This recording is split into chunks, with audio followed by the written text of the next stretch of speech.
cantik sekali. Makasih. Kamu bawa bunga juga kan? Bawa. Kamu tahu nggak kita kira-kira mau belajar apa? Sepertinya kita akan belajar macam-macam bunga-bunga infus sama kacang-kacangan.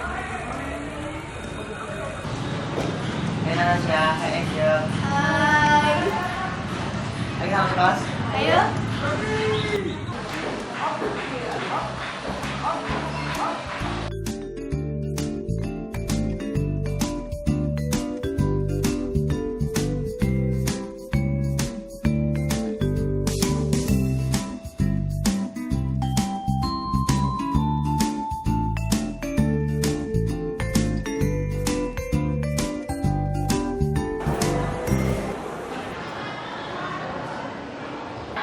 Berdiri semua.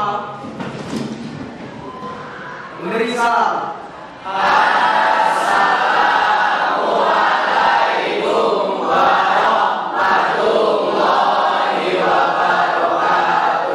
Waalaikumsalam warahmatullahi wabarakatuh. Duduk kembali. Sebelum kita memulai pelajaran biologi pada pagi hari ini, mari kita berdoa menurut agama dan kepercayaan kita masing-masing. Berdoa, mulai.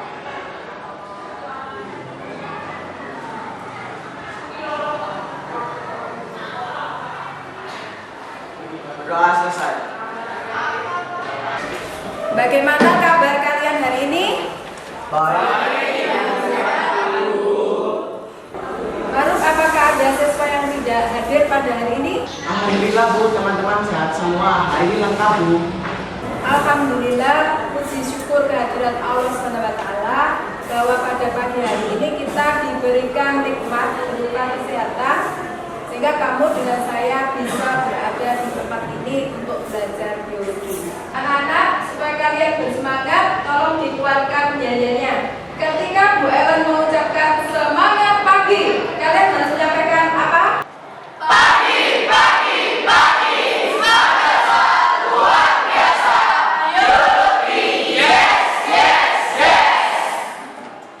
Tepuk tangan untuk kita semua. Anak-anak, kita mengingat pada pertemuan dari minggu yang lalu, kalian sudah belajar tentang struktur organisasi kehidupan. Apakah ada yang bisa mengingat tentang struktur organisasi kehidupan? Saya Bu. Jadi struktur organisasi kehidupan meliputi sel, jaringan, organ, sistem organ, organisme, populasi, komunitas, ekosistem, serta bioma. Apakah ada yang ingin menambahkan tentang struktur organisasi tadi? Saya Bu, saya ingin menambahkan untuk jawabannya dari Fitria tadi. Tadi disebutkan sama Fitria ada sel, jaringan, organ, sistem organ, organisme, populasi, komunitas, ekosistem, dan bioma. Saya ingin menambahkan setelah bioma itu ada biosfer. Itu saja Bu, terima kasih. Kalian hebat sekali, tepuk tangan dong. Anak-anak, pada pagi hari ini kita akan belajar tentang keanekaragaman hayati. Pernahkah kalian mendengar tentang keanekaragaman hayati? Saya dulu waktu saya SD pernah diajari guru bahwa tumbuhan dan tanaman di sekitar kita itu beraneka ragam. Misalnya pohon mangga, bunga mawar, rumputan, dan seterusnya. Jawaban Audi bagus sekali. Baiklah anak-anak, sebelum kita memasuki dari pembelajaran hari ini tentang keanekaragaman tadi, kalian pernah mendengar istilah tentang Bhinneka Tunggal Ika. Apa arti dari Bhinneka Tunggal Ika? Saya Bu, Bhinneka Tunggal Ika itu memiliki arti berbeda-beda tetapi tetap satu jua. Jadi, meskipun kita semua dari suku, ras, agama, dan kepercayaan yang berbeda, tetapi kita tetap Indonesia. Jawaban dari Rafli mantap sekali. Kita memperhatikan tentang keanekaragaman hayati dalam biologi. Kita memperhatikan bahwa ada beberapa takson yang di sini itu, misalnya ada harimau, kita bisa memperhatikan di sini ikan sampai pada bunga-bunga. Nah, tadi adalah Bhinneka Tunggal Ikanya untuk Indonesia, sekarang adalah Bhinneka Tunggal Ikanya dari biologi.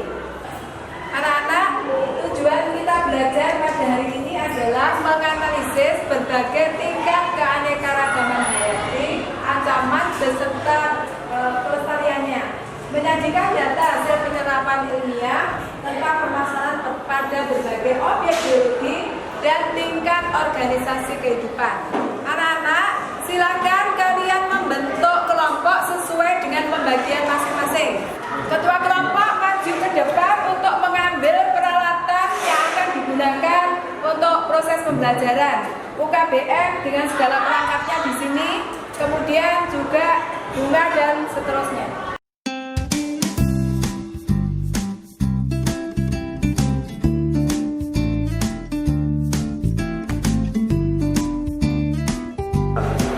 Anak-anak, apakah kalian sudah mendapatkan UKBM, buku, kemudian peralatan yang akan kalian wujudkan dalam media? Sudah. Anak-anak, untuk memulai pelajarannya membuat tentang media, kita perhatikan video berikut ini.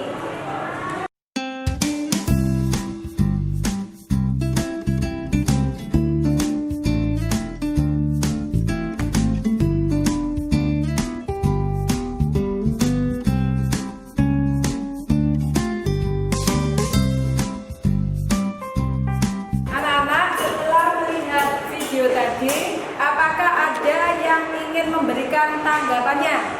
Saya Bu, dari video tadi saya melihat berbagai macam ekosistem seperti hutan, laut, pantai, air terjun, dan berbagai jenis hewan. Bagus sekali jawaban dari Anissa. Nah, sekarang coba kalian lihat gambar-gambar di atas. Gambar ekosistem mana yang terdapat pada video yang tadi diputar? Yang itu Bu, hutan hujan tropis. Alasannya saya tadi melihat hutan lebat penuh dengan berbagai jenis tumbuhan yang lainnya tidak saya temukan dalam video tadi. Ya Bu, tadi saya melihat adanya bioma hutan hujan tropis pada video tersebut. Iya benar. Yang kalian lihat di situ adalah bumi ini terdiri dari beberapa bioma. Ada gembur, ada padang rumput, taiga, hutan hujan tropis, hutan gundul, dan tundra. Pada pembelajaran ini kita akan memperhatikan nanti ada 3 tingkat keanekaragaman, yaitu tingkat keanekaragaman gen, tingkat keanekaragaman jenis, dan tingkat keanekaragaman ekosistem. Anak-anak, kalian harus mengerjakan UKBM 1 sampai 8. Jadi jawabannya silakan kalian tulis pada lembar kerja. Berarti kita akan menempel bunga bugil dan tekan-tekan ini sama karakteristiknya ya? Iya benar. Kalian untuk melengkapi dari soal 1 sampai 8 membuka buku dari Enalitias juga dari internet. Silakan kalian buka buku Enalitias dan internet.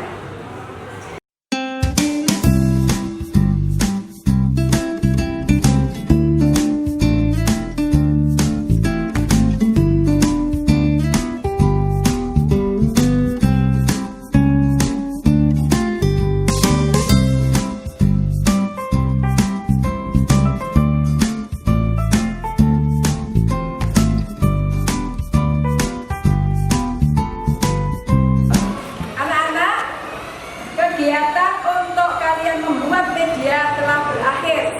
Nah, sekarang waktunya kalian untuk mempresentasikan hasil dari pekerjaan kalian di depan kelas. Semua kelompok akan tampil. Assalamualaikum warahmatullahi wabarakatuh.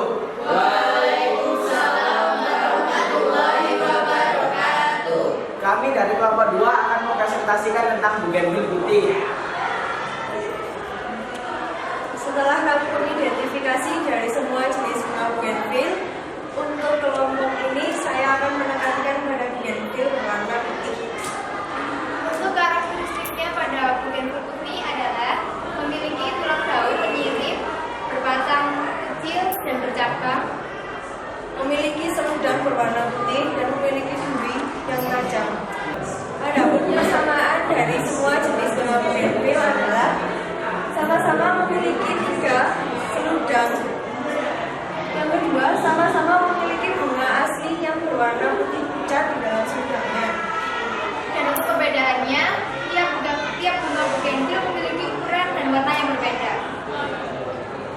Sekian presentasi dari kami. Apa ada yang ingin ditanyakan? Saya mau bertanya. Tadi saya lihat antara bunga bugenvil putih dan bunga bugenvil ungu itu bentuknya berbeda. Apakah itu termasuk keanekaragaman? Terima kasih, saya akan menjawab pertanyaan dari pertama. Ya, ukuran yang berbeda itu menjadi suatu variasi dari jenis bugenvil ini. Memang ukuran bugenvil ungu itu sama dengan bugenvil merah, sedangkan bugenvil putih itu ukurannya sama dengan bugenvil oranye. Maka ini keanekaragaman tingkat gen dan tingkat taksonnya adalah spesies. Terima kasih. Saya ingin bertanya, bunga asli bugenvil itu kan kecil, bentuknya seperti terompet. Lalu sebenarnya yang dilihat itu seludang bunganya saja, apa bunganya juga? Saya akan menjawab pertanyaan dari Bilkis. Tentu saja yang utama adalah bunganya, karena bunga itu ada untuk tempat berproduksi. Sedangkan seludang bunga itu digunakan untuk menarik perhatian serangga dan melindungi bunga itu sendiri. Apakah ada yang ingin ditanyakan kembali? Saya ingin bertanya, mengapa tingkatan takson pada bugenvil adalah spesies? Saya akan menjawab pertanyaan dari Abdor. Tingkatan takson pada makhluk hidup itu dimulai dari kingdom, divisi, kelas, ordo, famili, genus, dan spesies. Makhluk hidup yang memiliki banyak kemiripan dan sedikit perbedaan itu termasuk spesies. Saya ingin menambahkan jawaban dari Torik. Karena bunga bugenvil itu identik, bedanya hanya di variasi warna pada seludang bunga. Dan namanya juga mirip-mirip. Takson dilihat dari persamaan dan perbedaan antar makhluk hidup. Saya ingin menambahkan, ya, jadi saya sependapat dengan pendapatnya Torik dan Faruk bahwa bugenvil itu termasuk spesiesnya itu, ya maksudnya taksonnya itu spesies. Dikarenakan persamaannya itu lebih banyak persamaannya daripada perbedaannya. Jadi bisa disimpulkan kalau semakin banyak persamaannya berarti taksonnya itu semakin rendah. Sedangkan jika semakin banyak perbedaannya, taksonnya itu lebih tinggi. Ya, terima kasih teman-teman atas perhatiannya. Sekian dari kelompok 2. Wassalamualaikum warahmatullahi wabarakatuh.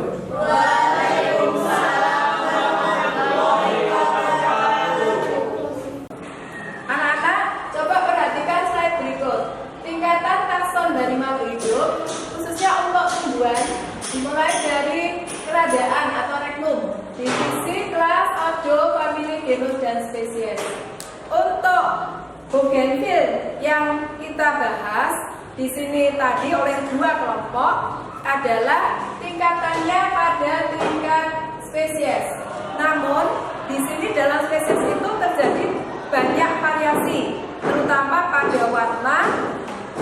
Di sini saya akan menunjukkan bahwa warna-warna itu kita lihat variasinya, ada yang putih, ada yang di sini merah, ada yang di situ untuk warna oranye. Ini adalah tingkatan dari spesies. Namun gennya itu berbeda-beda.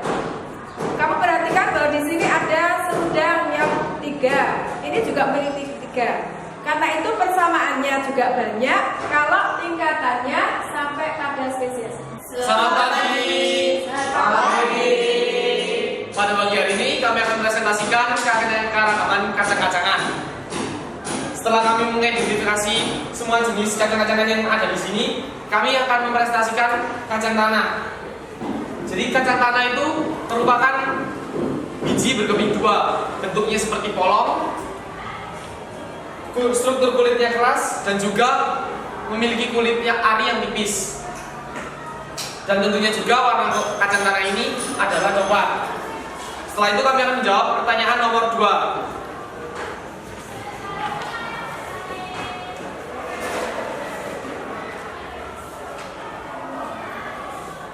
Kacang tanah, kacang hijau, buncis, dan kacang panjang memiliki kesamaan ciri.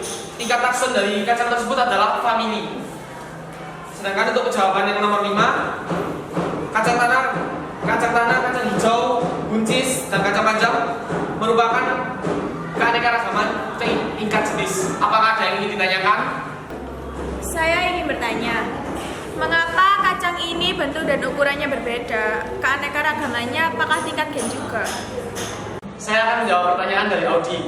Jadi, setelah kami mengamati secara langsung, juga ditambah dengan referensi yang kami baca, kami menemukan fakta bahwa kacang-kacang ini itu termasuk keanekaragaman tingkat jenis. Hal ini dikarenakan variasi bentuk, variasi ukuran, fisiologi, dan tentunya gen yang ada di dalamnya. Jadi, perbedaannya itu lebih mencolok dibandingkan pada variasi bunga bougainville. Saya akan menambahkan pendapat dari Hadrianto. Ada dua faktor penyebab. Yang pertama, faktor genetik, dan yang kedua, faktor lingkungan. Faktor genetik terjadi karena mendapatkan sifat dari induknya, sedangkan faktor lingkungan itu dapat berkaitan dengan cahaya, tanah, air, dan sebagainya. Hal inilah yang menyebabkan variasi ukuran pada kacang-kacangan tersebut. Baiklah, apakah ada yang ingin bertanya lagi? Saya. Kacang tanah itu kan tumbuhnya di dalam tanah. Terus saya lihat kulit arinya itu paling tipis dan bijinya itu lebih lunak daripada kacang hijau. Apakah itu benar? Ya, saya di sini akan menjawab pertanyaan dari Okta. Sebenarnya kacang tanah itu tidak tumbuh di akar seperti singkong dan umbi rangka. Kulit ari yang dimiliki oleh kacang tanah memang tipis, tetapi jika dibandingkan dengan kacang yang lain, kacang tanah memiliki struktur kulit yang keras. Saya setuju dengan Fitria. Yang kita tahu bahwa kulit luar kacang tanah memang sangat keras, sehingga apabila kulit ari di dalamnya tebal, maka akan mengganggu proses fisiologi di dalam tubuhnya. Misalnya, menghambat penyerapan air dan proses perkecambahan. Sekian dari kelompok kami. Terima kasih. Selamat pagi. Anak-anak, ini adalah variasi dari kacang-kacangan. Kalian bisa memperhatikan tentang warna. Ada yang merah, ada yang putih, ada yang hijau, ada yang hitam, kemudian ada yang di sini warnanya juga agak kemerahan. Kita memperhatikan bahwa yang disampaikan oleh kelompok penyaji tentang kacang panjang bentuknya memang polong. Lalu di sini tadi ada kacang tanah yang di situ kotilnya 2. Karena itu keanekaragaman dari kacang ini adalah keanekaragaman tingkat jenis. Perhatikan dari tingkatan kacang hijau dengan kacang buncis. Kita memperhatikan bahwa dari famili Papilionacea sama. Tetapi kalau kita lihat genusnya sama, namun spesiesnya berbeda. Karena itu dari beberapa contoh yang tadi disampaikan oleh presenter sebelumnya, bahwa tingkatan tadi adalah tingkatan dari jenis. Anak-anak, presentasi tentang kacang-kacangan saya anggap sudah cukup. Untuk presentasi tentang ekosistem yang terdapat pada gambar, saya persilakan kelompok 5. Selamat pagi. Setelah teman-teman saya menjelaskan tentang bougainville dan kacang-kacangan, kelompok kami, kelompok 5, akan menjelaskan tentang keanekaragaman tingkat ekosistem. Perbedaan gambar A dan B, dua-duanya memiliki dua komponen, yaitu komponen biotik dan abiotik. Komponen biotik adalah komponen yang hidup, dan komponen abiotik adalah komponen yang tidak hidup. Saya akan menjelaskan tentang ekosistem yang A, atau ekosistem sungai. Pada ekosistem yang A atau sungai, terdapat dua komponen yang penting, yaitu komponen biotik dan komponen abiotik.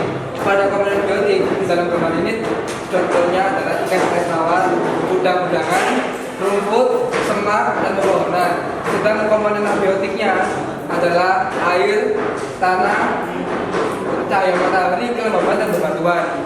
Sama seperti yang Rafli jelaskan, di ekosistem kebun juga terdapat komponen biotik dan abiotik. Contoh komponen biotik yang terdapat pada ekosistem kebun yaitu pohon kelapa, pohon pisang, pohon mangga, dan pohon bambu. Sedangkan komponen abiotik yang terdapat ekosistem kebun yaitu ada tanah, udara, dan cahaya matahari. Jadi dapat disimpulkan kedua ekosistem tersebut berbeda karena sungai termasuk ekosistem perairan atau ekosistem akuatik, sedangkan kebun termasuk ekosistem daratan atau ekosistem terestrial. Adapun komponen di dalamnya juga berbeda. Sekian presentasi dari kelompok 5, apakah ada yang ingin ditanyakan? Saya ingin bertanya, seperti yang kita lihat tadi, banyak sekali keanekaragaman pada ekosistem. Menurut kelompok kalian, apa ya faktor yang menyebabkan hal itu, dan bagaimana cara kita menentukan ini termasuk ekosistem apa? Terima kasih untuk Abizet atas pertanyaannya. Saya akan menjawab pertanyaan dari Abizet bahwa keanekaragaman pada ekosistem ini disebabkan oleh variasi dari faktor biotik dan abiotik. Contohnya saja ikan. Ikan tidak dapat hidup di daratan dan harimau tidak dapat hidup di perairan. Semua hidup sesuai masing-masing habitatnya. Jika abiotik meliputi curah hujan, jenis tanah, dan kelembapan daerah itu sendiri. Saya akan menambahkan jawaban dari teman saya Glenda. Kita dapat menentukan ini termasuk ekosistem apa dapat dilihat dari vegetasi yang mendominasi pada daerah tersebut. Misalkannya saja pada daerah hutan hujan tropis. Pada daerah hutan hujan tropis, vegetasi yang mendominasinya tentu saja adalah tanaman hijau, rerumputan, semak, dan merdu. Terus kita ambil contoh satu lagi, misalkannya saja pada daerah gurun. Pada daerah gurun, vegetasi yang mendominasi pada daerah tersebut tentu saja adalah tanaman kaktus. Apakah ada yang bertanya lagi? Saya, menurut kelompok kalian dari kedua gambar tersebut, manakah ekosistem yang paling memiliki keanekaragaman? Pertanyaan dari Faruk akan saya jawab. Keanekaragaman pada ekosistem itu disebabkan pada variasi dari faktor biotik dan abiotik. Untuk kedua gambar ini, maka keanekaragaman paling banyak terdapat pada ekosistem daratan. Saya akan menambahkan pendapat dari teman saya, yaitu dapat dilihat dari variasi komponen biotik pada ekosistem tersebut. Variasi komponen biotik pada ekosistem darat lebih banyak daripada variasi komponen biotik pada ekosistem sungai. Sekian penjelasan dari kami tentang ekosistem sungai dan kebun. Terima kasih. Selamat pagi. Anak-anak, kita coba perhatikan pada komponen apa saja yang terdapat pada ekosistem gambar tersebut. Kita membahas pada tadi adalah ekosistemnya itu banyak sekali pada bioma itu. Ada ekosistem hujan tropis, ada taiga, ada tundra. Tapi yang kita ambil contoh hanya dua ekosistem ini. Komponennya tentunya bervariasi. Kita lihat komponen pada sungai. Di sini akan didominasi oleh air. Berikutnya juga ada tumbuhan dan juga abiotiknya. Kalau kamu memperhatikan pada ekosistem sungai tersebut, tersusun atas ada pohon, ada semak, ada rumput, ikan yang hidup di sungai, udang dan hewan sungai. Berikutnya komponen biotiknya dari kebun yang membedakan adalah pohon pisang, kemudian mangga, rerumputan, semak dan bambu. Anak-anak, dari seluruh materi sudah kita sampaikan, juga sudah kita bahas. Siapa yang akan menyimpulkan pada kegiatan ini? Saya, Bu. Saya akan menyimpulkan kegiatan pelajaran hari ini. Keanekaragaman hayati itu bertingkat mulai dari gen, jenis, dan ekosistem. Keanekaragaman hayati tingkat gen adalah keanekaragaman individu dalam suatu jenis. Sedangkan yang jenis adalah keanekaragaman organisme yang menempati suatu ekosistem, baik di darat ataupun lautan. Dengan demikian, masing-masing organisme mempunyai ciri yang berbeda. Dan keanekaragaman hayati tingkat ekosistem mencakup keanekaan bentuk dan susunan suatu bentang alam, baik itu di darat ataupun di perairan, di mana ada makhluk dan organisasi lain seperti tumbuhan, hewan, dan mikroorganisme yang berinteraksi dan membentuk sebuah kaitan pada lingkungan fisiknya. Saya ingin menambahkan kesimpulan dari Riyanta. Jadi, hari ini kita sudah belajar mengenai bougainville dan kacang-kacangan, di mana bougainville tingkat keanekaragamannya terdapat pada jenis gen, dan sedangkan kacang-kacangan tingkat keanekaragamannya terdapat pada jenis. Setelah itu, kita juga sudah mempelajari mengenai keanekaragaman tingkat ekosistem, di mana tingkat ekosistem tersebut dapat dilihat dari berdasarkan karakteristik wilayah dan vegetasi yang mendominasi. Keanekaragaman pada tingkat ekosistem contohnya adalah keanekaragaman pada ekosistem sungai dan kebun, di mana Ekosistem tersebut didominasi oleh komponen biotik dan abiotik. Komponen biotik antara lain seperti tumbuhan, hewan, dan makhluk hidup lainnya.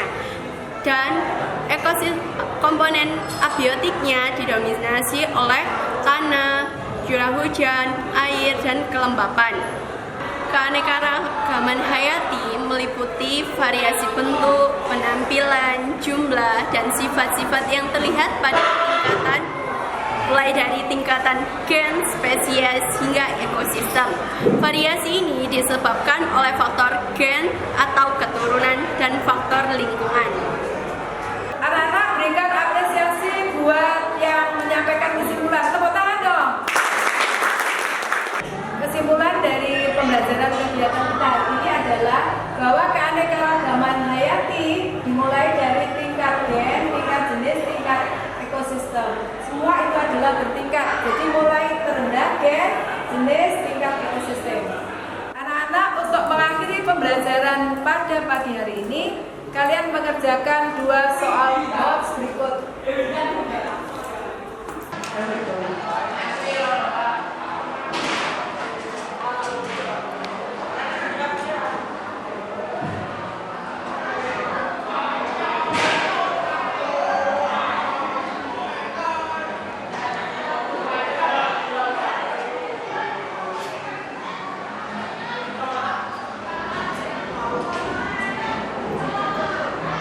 Anak-anak, kalian telah mempelajari tentang keanekaragaman hayati pada pagi hari ini. Terima kasih atas perhatian dari kalian semuanya. Saya menyimpulkan bahwa kalian tadi sudah banyak mempelajari tentang karakter. Yang pertama adalah cinta Anda kepada Tuhan Yang Maha Kuasa. Yang kedua adalah tentang rasa nasionalisme dari kalian. Yang ketiga, kerja keras. Keempat, peduli pada lingkungan. Terima kasih atas perhatian Anda semuanya. Kita akhiri. Assalamualaikum warahmatullahi wabarakatuh.